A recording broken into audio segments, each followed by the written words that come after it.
mobile and non-mobile children. I hope you're all caffeinated and ready to go. Just before we start, I'm just going to introduce myself and our two colleagues that are supporting the delivery today. My name is Tony Lewis. I am the Partnership Manager for Barnet Safeguarding Children's Partnership. And I'm going to pass to my colleague Paul first, whilst I bring the slides up.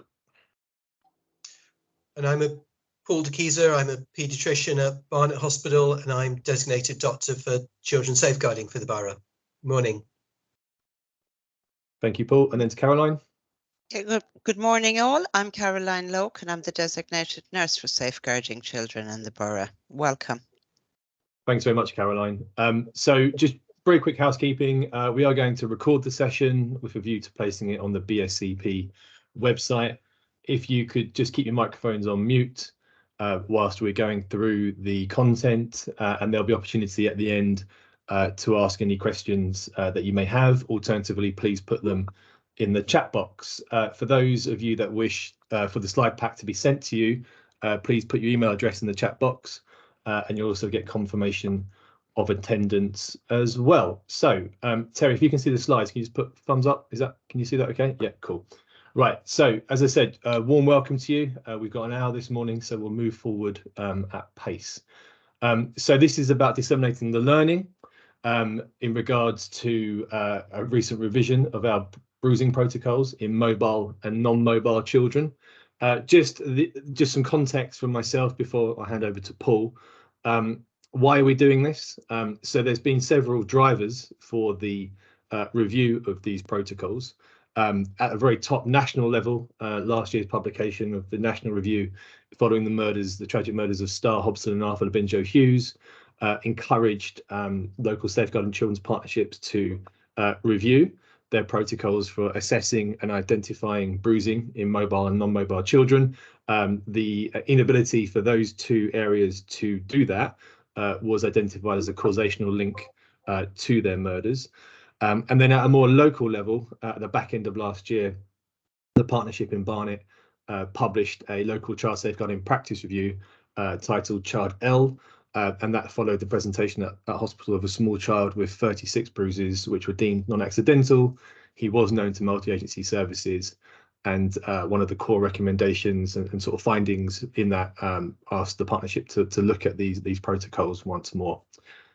So I am going to hand over now to you, Paul. Is that okay? Yeah, thanks, Tony. Before I go through the slides, I hope, and I'll ask Caroline perhaps in a moment as well to chip in, I'd like to think that these webinars are part of disseminating the fact that there is this protocol both for the pre-mobile infants, essentially under 6 months, and non-mobile older children, perhaps with disabilities, and the separate protocol for mobile children. And I think the importance of dissemination was brought home to me yesterday evening when one of my colleagues called me at 8 o'clock yesterday evening with actually a 4-weeker with a single 1 centimetre mark suggestive of a bruise actually on the shoulder. And I was saying, well, yeah, let's go to the BSCP website, and then it was there. And the importance really of sharing with our colleagues that this is around.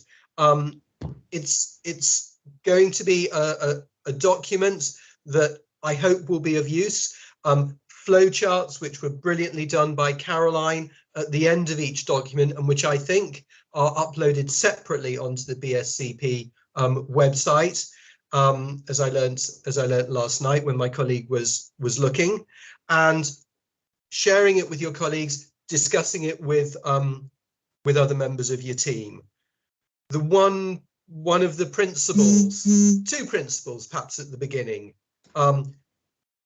When a frontline professional sees a mark that may be a bruise, the odds are that that professional, that agency does not know the wider context of the family, irrespective as to whether that's entirely benign or were there elements of the context which may be, if not worrying, at least less than reassuring, and may make that mark that the professional sees be placed in a wider context. The second is, don't do it by yourself. Just as my colleague rang me mid-evening yesterday, involve your manager, another member of your team, Barnet MASH. So that's the sort of context in which I'd like to just set this. Caroline, before I go through the slides, any introductory words from you? I think you've covered a lot of it in detail, the importance of getting this message out to every agency within the borough, because this isn't just about health, it's police, within GP services, children's social care. These children could present anywhere, and it's just ensuring that the right processes are followed. Thanks, Paul. Thanks. So as Tony mentioned, there was the national review into the murders of Star and Arthur, and one of the points in both the Bradford and Solihull reviews was the lack of contextual safeguarding information available to the clinicians when either they first saw or when they were doing the child protection medical exams. And that holds for the frontline professionals seeing the mark for the first time. There's also a body, the National Panel, involved with the Child Safeguarding Practice Reviews, who produced a position statement in October, which has a very low threshold for infants who are non-mobile with marks to be subject of a discussion between children's services and the agencies, and an appropriate paediatrician to review that mark. Locally, I will come to where there are the very limited circumstances where there's a derogation. Child L, so we're now on slide 2. I'm on slide 2, just before definition. So if we can just go back one, thanks. Child L is a child, a mobile child in Barnet, who was seen 2 or 3 weeks before the toddler presented with the 36 bruises. And the health agency which saw the child at that time, where there was one mark, but actually that was an incidental finding because mother had appropriately brought him for concerns regarding an arm. The agency, the health provider, did not have access to the wider information regarding the child, and that you could go back to the child's birth, or indeed the pregnancy, or indeed you could go back to when mother herself was a teenager and receiving the support of agencies. So that's where this exceptionally low threshold to discuss with children's services comes in. Next slide. Definitions. So pre-mobile infant, effectively up to about 6 months. If you don't cruise, you won't bruise, is a principle which won't put you far wrong. The non-mobile older child, perhaps because of reasons of disability or developmental delay, and indeed the distribution of marks in children and young people with motor delay, maybe wheelchair users, is a little different from those in children who are able-bodied and of the same age. Don't worry about the nuances of that. That's for the child protection medical later on for the paediatricians. Next slide. If you're asked to try to age a bruise based on the colour, the answer is it's not possible. One day in the future, there may be clever ultrasound devices that can try to do it, but the degree of observer variability when trying to age bruises in all the studies, it's not possible. Just to say, and I sometimes forget this, the protocols also give information on burns and fractures in addition to bruises. I sense it's possible bruises, which will be the first, the most common marks, causes for a referral to be made. The next slide. So, guiding principle that accidental bruising in a pre-mobile infant is rare. There are a limited number of circumstances that I'll come to in a moment or two where there's a derogation from not having a discussion with your safeguarding lead, your manager, if considered appropriate, making a referral. I think it's great that Darren Metcalf, one of the MASH managers, is, I think, on the webinar. And Darren, I'm very happy for you to butt in at any point with the MASH viewpoints. Okay, next slide. The importance, if you're involved in doing the baby checks or the 6 to 8 week reviews, is the documentation of the neonatal blue spots, because this can be absolutely invaluable in demonstrating that a mark, particularly around the back, but it's not exclusively the back where blue spots can occur, existed before, has been seen by a professional, and has been noted to be a blue spot. And just to say, neonatal blue spots can begin to appear after a few weeks. You're not necessarily born with them. A little note there regarding children with disabilities and how this can affect the assessment. Next slide. So this is the small circumstances that may not require additional safeguarding inquiries, slide 7 of 22. Yeah. So it's been previously documented. Effectively, it's not a bruise, it's a birthmark. Or it may be due to a medical condition that's been documented. Low platelets, rare, but known. The accidental bruise or injury that's been witnessed by a professional. So, for example, the wriggling 3-monther being held by the mother as they're about to have their vaccinations and accidentally knocks their head against the surgery table. Children's services don't want to know. It's been witnessed and it's accidental. There's a plausible explanation from a parent or carer and no concern regarding the explanation for the bruise or injury or the circumstances of the presentation.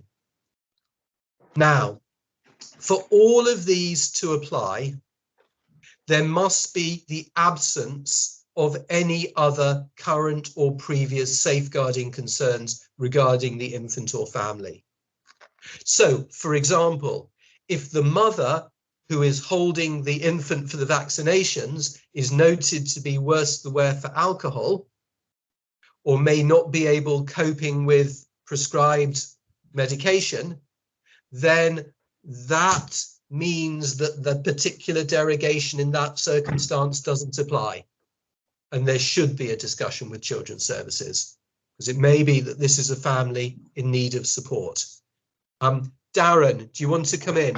Yeah, so thanks, Paul. Yeah, so just reminds me of a case we recently discussed, the one where I think the child fell in the school or something and went to hospital. And you know, yeah, on the information that you had, it was a mark, but it wasn't.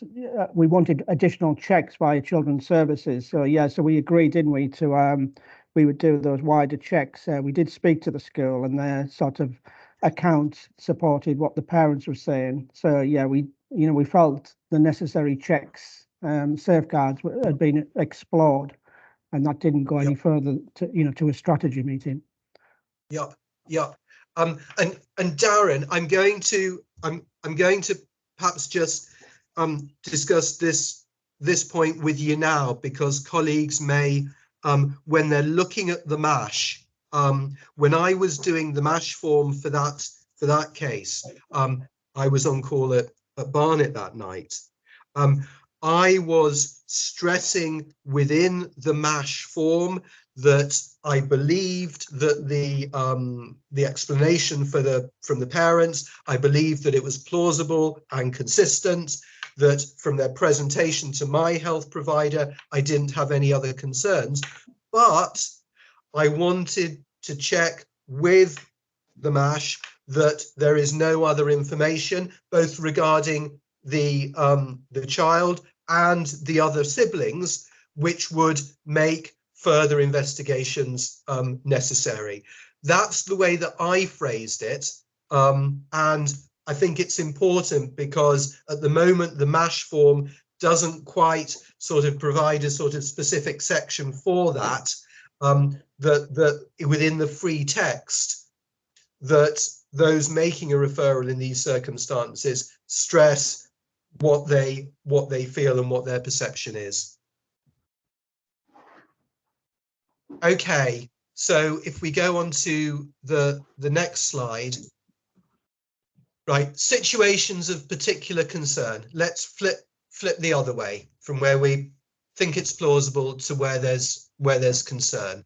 So delay in presentation without reasonable explanation, where there's no explanation at all, where it doesn't fit, using your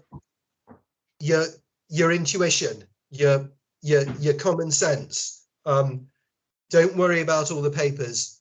Do you think it fits? And does it fit with the motor development of the child?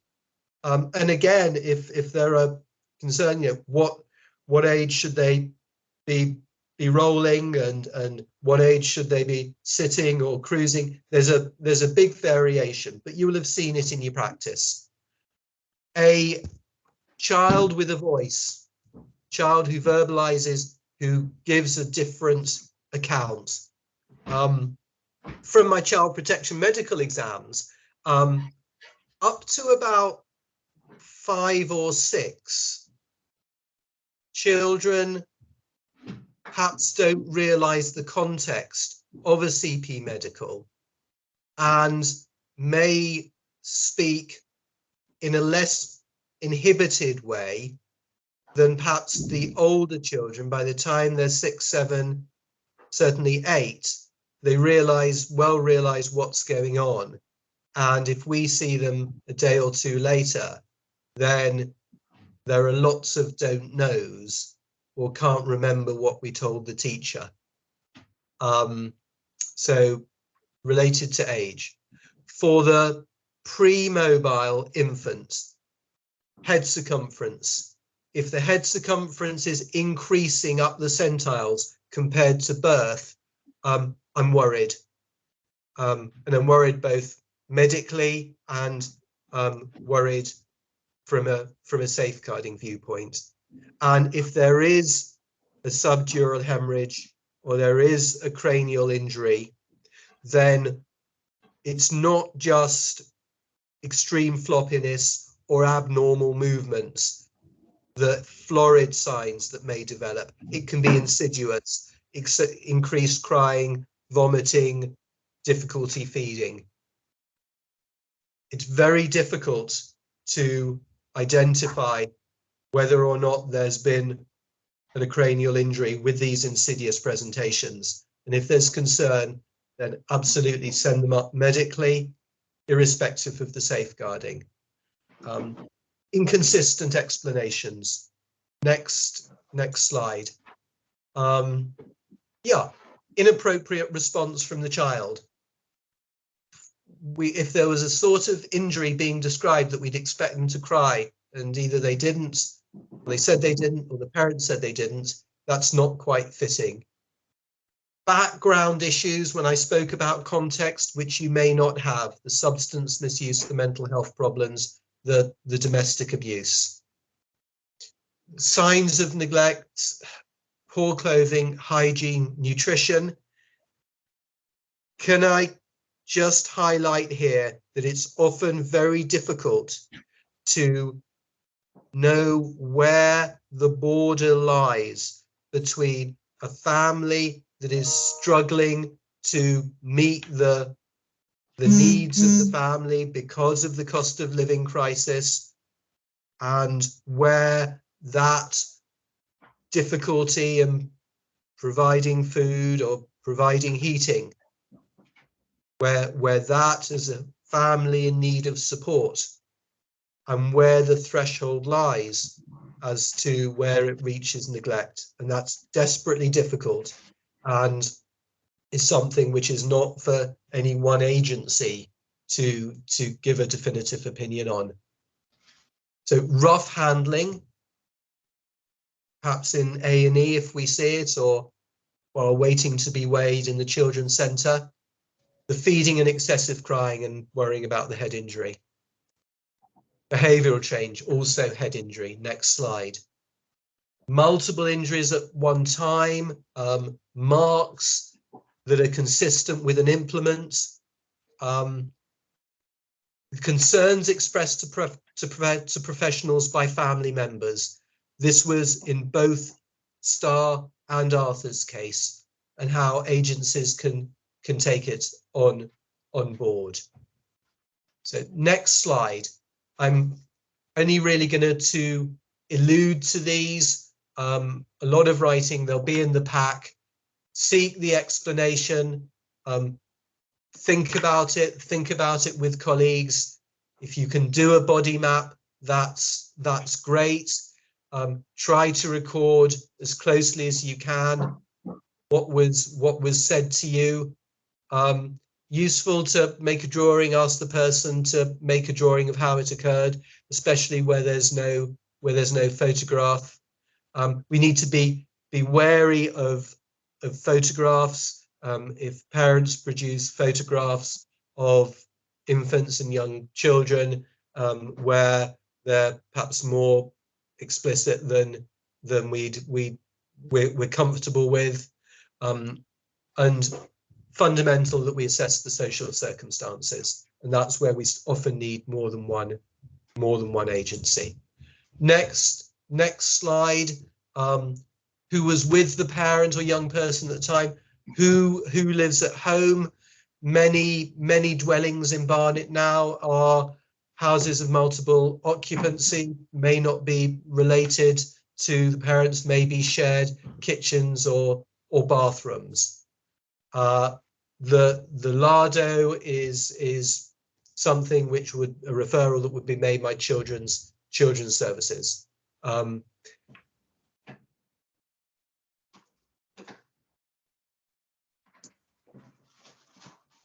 Okay, I think I might have lost touch there, but where there's acute concern, you refer immediately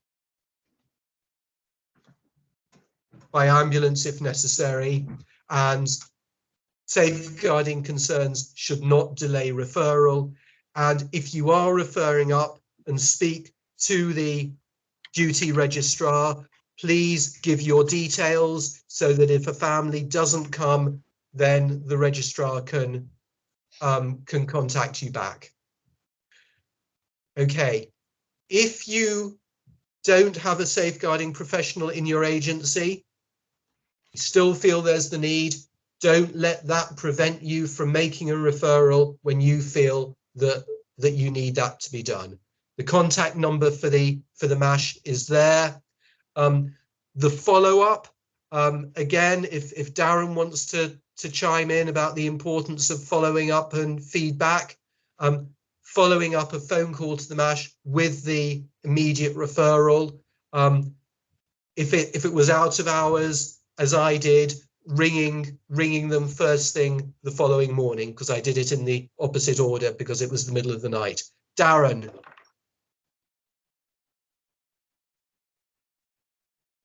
Darren, are you there? You raised your hand. Sorry, yeah, I raised it, but the mic was off, which is not possible to talk, is it? Thanks, Paul. So, yeah, what I find helpful is if you have any sort of worries, anxieties, just ring a manager. So Paul tends to do that, just rings me up, gives me a heads up about something. I find that works really well. And then we agree next steps, which will be obviously the online referral. But to keeping, to email the managers, contact the managers, so we can do sort of concurrent planning. If something does need to go to the assessment team, we can have those early conversations with that manager.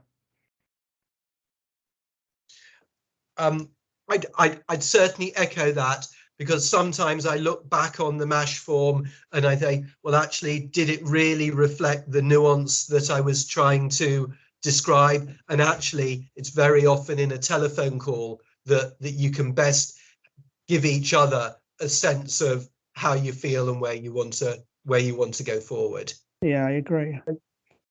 Okay, I'm very briefly going to go through the CP medical slides, because this is really where it's been decided as a result of that initial referral, and then that there is a need for a subsequent strategy meeting where all the agencies contribute to what they know, and it's decided that there is further information that can be got from a CP medical, which is myself and my team. So this is the other end of what with your agencies beginning.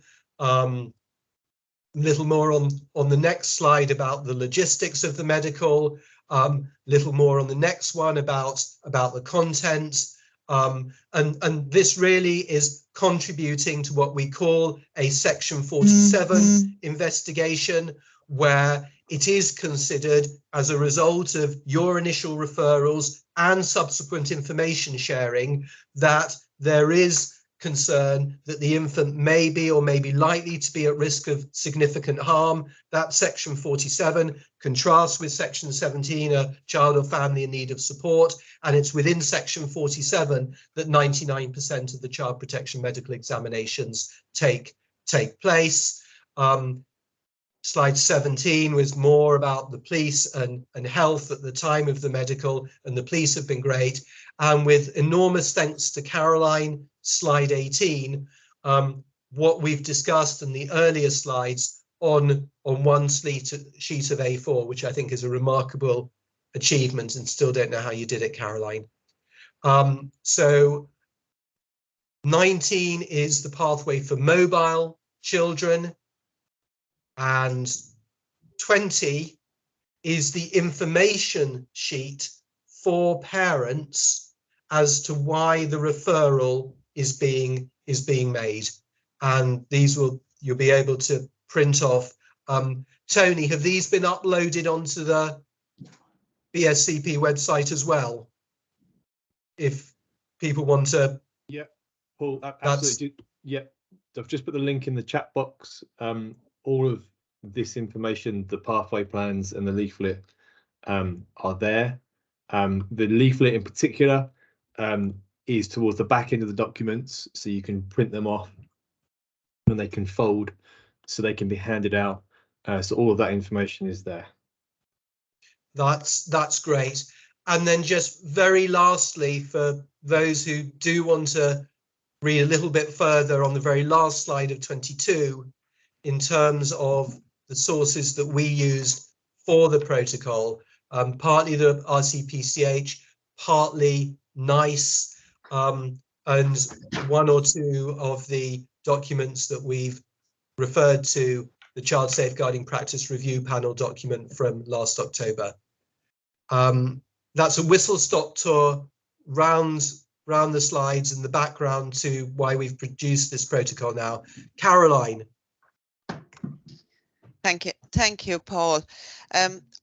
the key message from me is there's a reason this is on the partnership website, and we've done this with the partnership because it is all about understanding the importance of agencies working together and who holds what information and what difference that can make to an assessment that you're undertaking, because we're not expecting any one agency to hold all of the information. So the communication is key, whether that's education, health, police, voluntary services sometimes have information that we may need. A couple of things to refer to in relation to children with disabilities. Diagnostic overshadowing sometimes can be an issue when we're looking at the assessment, but it's important to put that to one side and focus on the assessment in hand in relation to the bruising.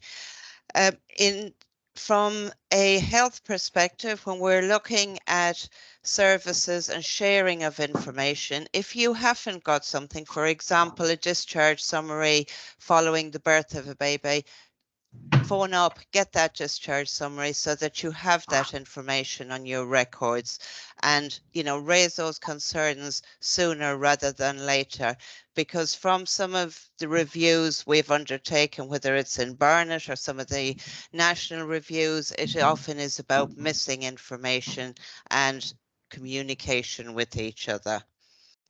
Thank you. Thanks, Caroline. Thanks, Paul. Just going to invite colleagues on the call just to put a couple of questions before Paul. I think you've got an example, and we'll stop the recording in a little bit. There's a question just from Millie at CLCH who says, is it safe to assume that the non-mobile infant flowchart would be the best one to use for a non-mobile child as well? We work in special schools, so a lot of our patients are aged 12 to 19 and non-mobile due to their disability.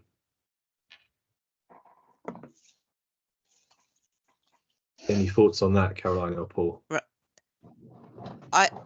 It should be ideally using the mobile child if they have some level of mobility, because it would be highly unusual to have a child with a disability that isn't in any way mobile. But if they're completely confined to a wheelchair, for example, you may want to refer to the other policy. And we do say within it that you have to consider what's the background presentation of that child and what information you have already. So it's not a one clear-cut answer, unfortunately, Millie, for that.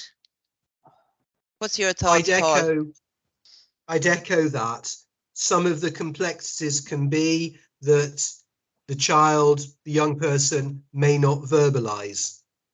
I've actually done a CP medical with the use of Makaton and a support worker.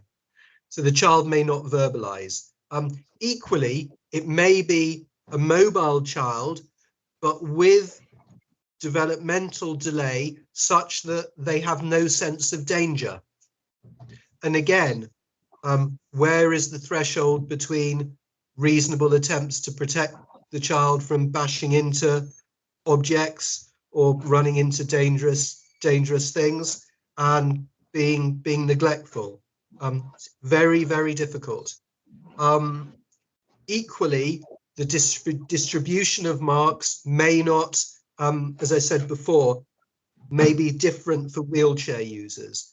Also, the young person may have many carers, carers who provide personal care. So while in 90% of my child protection medicals with young children, it's the parents who provide exclusively the care, young people with disabilities and additional needs may have multiple carers. So all of these are very, very difficult. And those are issues in recent cases that we've had over the last few years within the partnership. Thanks. Thank you, Paul. Thank you for that. Okay, Terry, if you're okay to stop the recording now, if that's okay. So we're really good for time. So we've got ample opportunity for any other thoughts or questions. But Paul, as per last week's webinar,